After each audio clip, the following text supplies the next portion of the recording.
It's the first day of school at Our Lady of Lourdes RC in Mascal Village.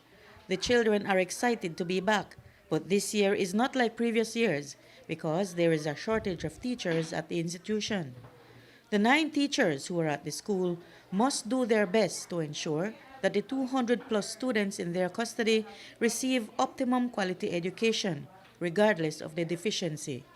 Principal Herman Ramirez says they'll have to figure it out. We principals out here, we fill the vacuum. Okay, whenever a teacher is absent, whenever a teacher is missing, the principal takes on that role and goes into the classroom and does what the teacher should have been doing. In this case, though, it's quite different. We have a shortage of 3 staff.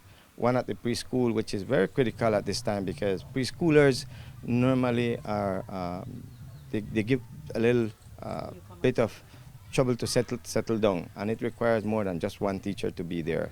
So we're short there, we're short at standard 2, and we're short at standard 5. So I'll be moving between these classes to ensure that we have everything that we need in terms of resources, printing material, activity sheets for the children, and so on, so that the teachers who are there assisting can find it easier. Kim Myers has 3 children attending classes at Our Lady of Lourdes.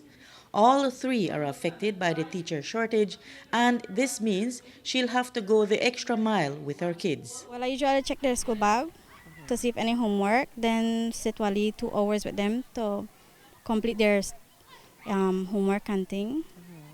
So they could. Yeah, and then now with the shortage, what you have to do, you think?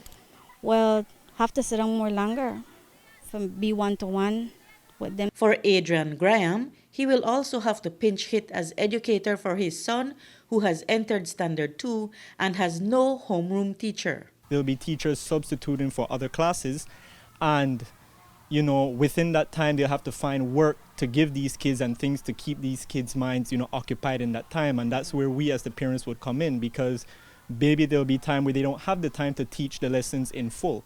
And so us as parents, the communication that this school brings to me and my family is superb. So they keep us up to date on the WhatsApp, give us phone calls if needed, and they tell us what type of homework should, in case the kids doesn't take it home.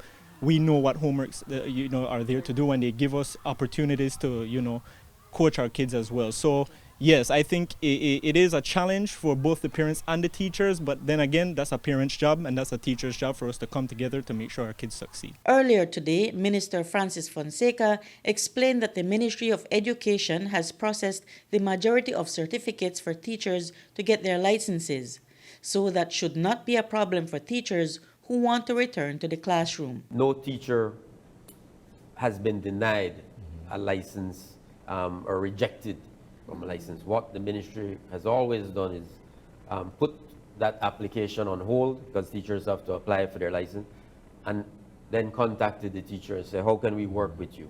So those teachers who we have heard publicly talking about, they made a decision that they would resign, or they would. Yeah. It's not because the ministry removed them or rejected them. The ministry is always prepared to work with individual teachers. How can we work with you on your records, on getting your requirements in place? We provide them with options and alternatives. We're always prepared to do that. Principal Ramirez hopes that the problem will be solved soon. We're trying very hard to try and get teachers that will stay here in this community. Yes. Like I mentioned before, it's very hard for anyone to venture out to Mascal and have to figure out how to live in and teach, and that is the part that's becoming a little challenging. But up to date, we are hoping that we will have the vacancies filled within a couple of weeks, if not a month, the very latest. But we have candidates who have expressed their desire to get into the teaching field, and they have other degrees in other areas. So we are going to try and see if we can move up and get the ministry to facilitate the process. Reporting for News 5, I'm Marion Ali.